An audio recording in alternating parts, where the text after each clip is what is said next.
पूज्य मालिक को प्रणाम। सभी भाइयों और बहनों को प्रणाम।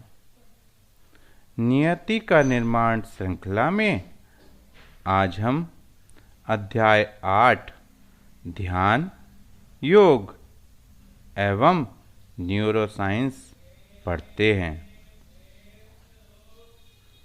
अज्ञात की ओर।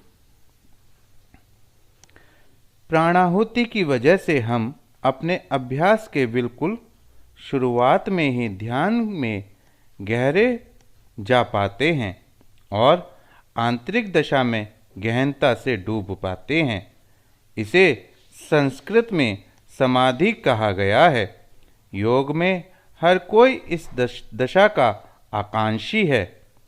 पतंजलि के अष्टांग योग में यह 8वीं और अंतिम अवस्था है।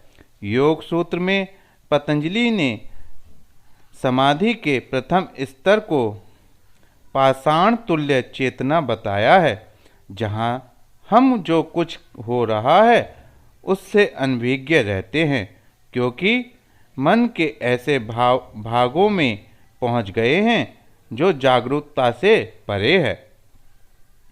हार्टफुलनेस में बहुत शीघ्र ही हम सूक्ष्मतर स्तरों में प्रवेश कर जाते हैं और समाधि की और हल्की और विकसित दशाओं का अनुभव कर पाते हैं। द्वितीय अवस्था में हम एक सपनवत अवचेतन समाधि में होते हैं। तृतीय अवस्था में हम पूरी तरह जागरूक और साथ ही साथ लीन रहते हैं। इसे सहज समाधि कहते हैं। सहज समाधि वह दशा है जिसमें व्यक्ति ध्यान में गहरे तल्लीन हो, परंतु साथ ही साथ आसपास हो रही प्रत्येक गतिविधि के प्रति पूर्ण सजग भी हो। योग शास्त्रों में इसे तुर्या अवस्था या चौथी अवस्था कहा गया है। प्रत्येक चीज निगाह में है। हम इस दशा को दिन में अन्य गतिविधियों में व्यस्त रहने के दौरान भी जारी रख सकते हैं।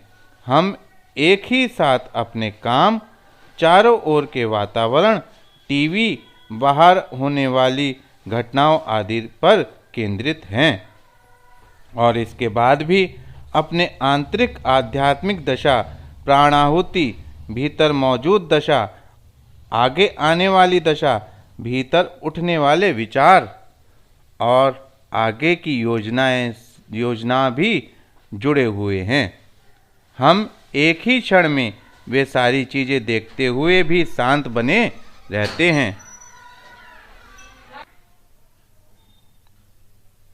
योग में इसे तुर्यातीत दशा कहते हैं, जहाँ खुली आँखों के साथ हमारी चेतना 360 डिग्री की हो जाती है।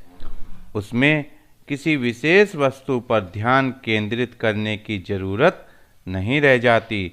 जिस क्षण हम एक वस्तु पर केंद्रित होते हैं, वह ध्यान की बजाय एकाग्रता हो जाती है। ओम एवं न्यूरोसाइंस।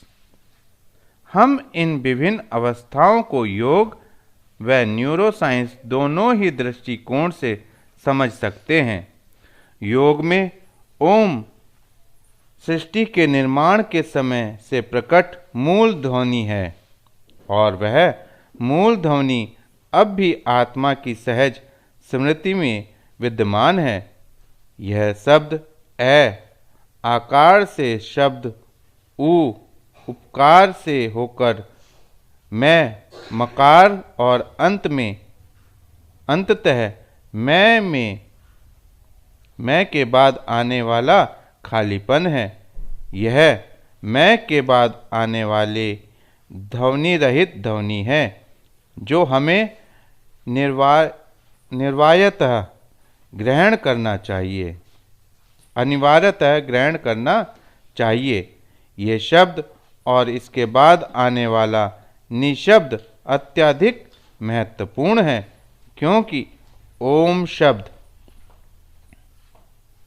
के बाद आने वाला खालीपन, मौन हमें चौथी अवस्था अर्थात तुर्या की याद दिलाता है।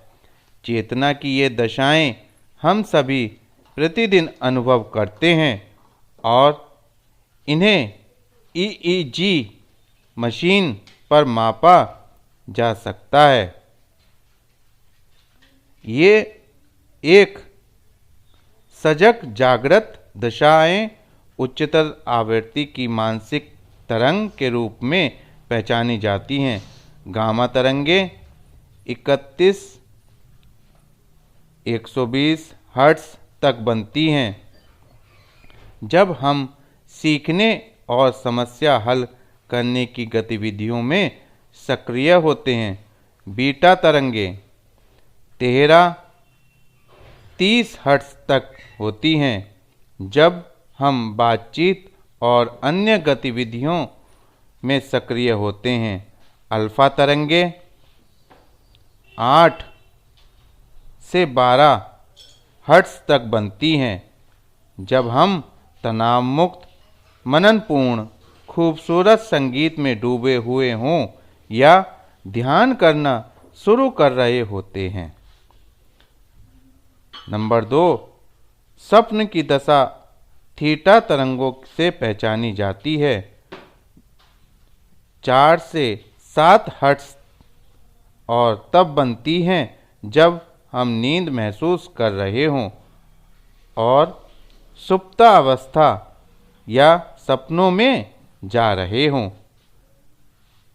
नंबर 3, गहरी निद्रा अवस्था डेल्टा तरंगों 0.5 से 3 हर्ट्ज से पहचानी जाती हैं। जागृत अवस्था में चेतना बाहर की ओर स्रोत से दूर ज्ञान की खोज में जा रही होती है, जिससे आधुनिक विज्ञान का क्षेत्र उत्पन्न हुआ है। जब मानसिक तरंगों की आवृत्ति और धीमी होती है तो यह बताता है कि हम भीतर की ओर मुड़ रहे हैं और चेतना की गहरी दशाओं की ओर जा रहे हैं। सपना अवस्था की चेतना जागृत और सुप्त अवस्था के बीच कहीं होती है। जब हम श्लोक, कविता या गज़ल का सपना देखते हैं तो यह सब हमारी आंतरिक खोज के बारे में है और आंतरिक संसार से संबंधित है। गहरी निद्रावस्था में चेतना अपने स्रोत आत्मा की ओर बढ़ती है। आप भावातीत ध्यान, विभिन्न बौद्ध पद्धतियों और माइंडफुलनेस का अभ्यास करने वाले ध्यानकर्ताओं पर पश्चिम में किए गए वैज्ञानिक शोध से परिचित होंगे। उन्होंने सन्यासियों और साधारण लोगों, नए ध्यानकर्ता और 10, 15 या 25 हजार घंटों तक ध्यान कर चुके अनुभवी ध्यानकर्ताओं पर प्रयोग किए। शोध के अध्ययनों में ध्यानकर्ताओं ने डेल्टा तरंगों का अनुभव किया है, जो आमतौर पर गहरी नींद के दौरान पाया जाता है। उन्होंने स्वप्न की तरह थीटा तरंगों, आरामदायक अल्फा तरंगों और उच्च आवृत्ति की गामा ब्रेन वेव्स के उतार चढ़ाव का अनुभव किया, जो सामान्यतः जागृत अवस्था से संबंधित नहीं होती हैं। वास्तव में जो योगी नियमित ध्यान करते हैं उनमें गामा कंपन अन्य समूहों की तुलना में अधिक प्रचुर और उल्लेखनीय रूप से बड़े आयाम में पाए गए हैं। अतः ध्यान के परिणाम स्वरूप मानसिक तरंगों की आवृत्ति का स्पेक्ट्रम दोनों दिशाओं में विस्तृत होता है। तुरीयावस्था का ब्रेन वेव स्पेक्ट्रम मानसिक तरंग विस्तार के पूरे क्षेत्र को शामिल कर लेता है, यहाँ तक कि गहरी नींद या सुषुप्ति डेल्टा तरंगों द्वारा इंगित की जाती है। हालांकि ध्यान करने वाला व्यक्ति उसी समय पूरी तरह जागृत भी है। योगी और सन्यासी इस दशा को पाने के लिए अपनी पूरी ताकत लगा देते हैं और कभी कभी तपस्या और अभ्यास करते हुए हजारों घंटे ध्यान करते हैं। प्राणाहुति की मदद से तुरीया अवस्था का अनुभव करना बहुत आसान हो जाता है।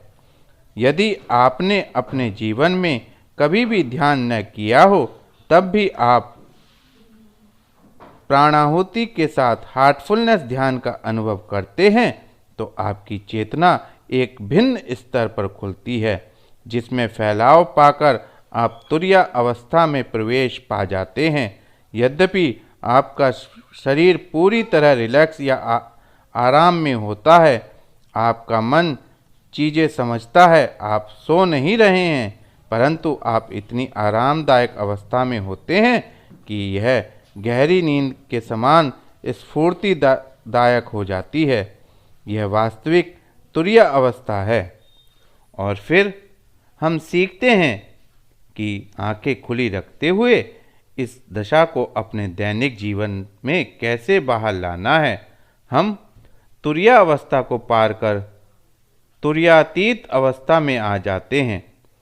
तुरीयावस्था केवल ध्यान के दौरान उपलब्ध होती है, जबकि तुरीयातीत दशा तब प्रकट होती है जब हम पूरे समय गहन ध्यान में दशा को अपने भीतर लेकर चलते हैं। यह सारी दशाओं को सम्मोहित कर लेती है। आ, ऊ, मैं और निशब्द शब्द को हम भावातीत हो जाते हैं।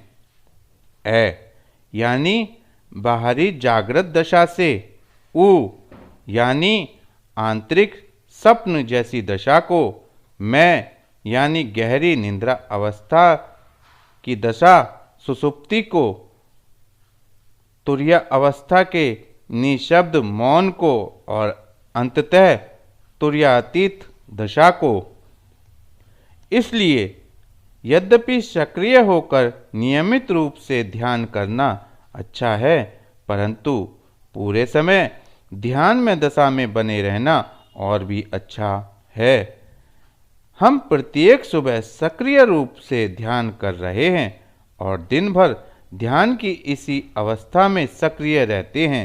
हमें वस्तुतः बहुत अधिक कुछ नहीं करना है, सिर्फ अपनी आंखें बंद करनी है और ग्रहणशील बनना है।